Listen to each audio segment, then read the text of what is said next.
في الفيديو اللي فات في موضوع الشاور جل اللي دل على مواد غذائيه، لان دي نقطه خاصه بالتسويق، فلما مريت بيها حبيت ان انا اقولها. اولا بالنسبه لي انا كان تصرفي وبالاتفاق مع اسرتي بصراحه انه يعني كان فيها جزء خدناه من الناحيه الانسانيه عشان ما يحصلش مجازاه للشخص المسؤول عن الموضوع ده او العامل المسؤول عن الخطا ده، فقررنا ان احنا نبقى مور توليرنت متسامحين ونعدي الموضوع من غير اي شكوى. ممكن ناس تشوفنا يعني او تشوفني انا بشكل خصوصي، لان ده كان رايي كمان ان انا كنت باسف شويه او سلبيه في الراي ده، بس ساعات الواحد بيحسبها حسابات اخرى يعني.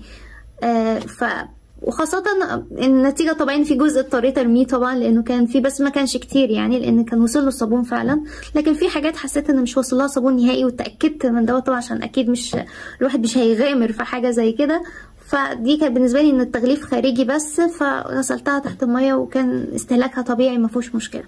لكن الموضوع ضايق الواحد في حاجتين، ان في خطأين حصلوا في الموضوع ده. الخطأ الاولاني المفروض بيبقى فيه كاتيجورايزيشن، مش اي حاجه بتتحط عشوائي مع بعض.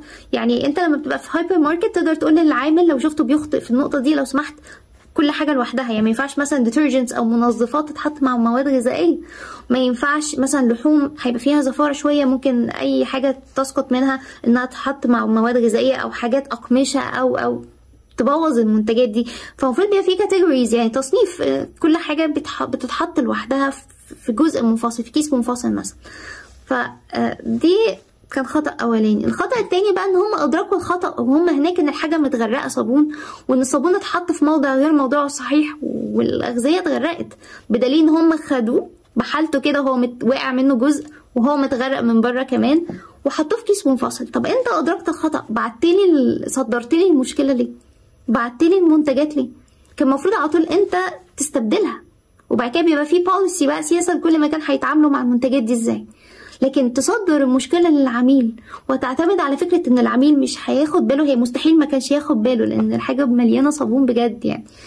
فانك تصدر المشكله للعميل ان هو مش هياخد باله او ان هو هيفوت او ان هو هيتعامل، هو العميل اللي اتعامل بس من الناحيه الانسانيه خدها. لكن مش معناه ان الواحد ما كانش منزعج، مش معناه ان الواحد قال انه ممكن ما يتعاملش مع المكان مثلا ده مرة تانية، مش معناه ان العميل ما حصلش معاه بعض الخسائر لما اضطر يرمي حاجات يعني كان واثق انها ما تنفعش تستخدم.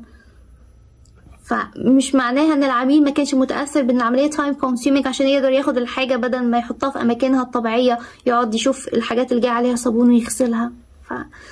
ادركت المشكله اون سايت وانت في المكان حلها، لكن بعد كده تقول العميل ليه غضب والعميل ليه بيقدم كومبلينت او شكوى او لان انت سبته لحد ما المشكله حصلت وبعد كده مستني ريسبونس او رد فعل. بقى انا واثقه ان هما لما بعتوا الحاجه هما مستنيين احنا هنعمل ايه، هما فوجئوا اكيد ان احنا ما عملناش حاجه، بس يعني مش كل حد هيتعامل بالتسامح ده.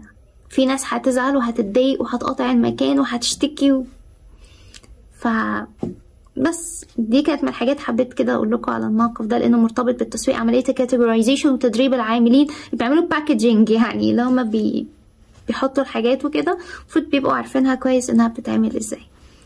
بس شكرا.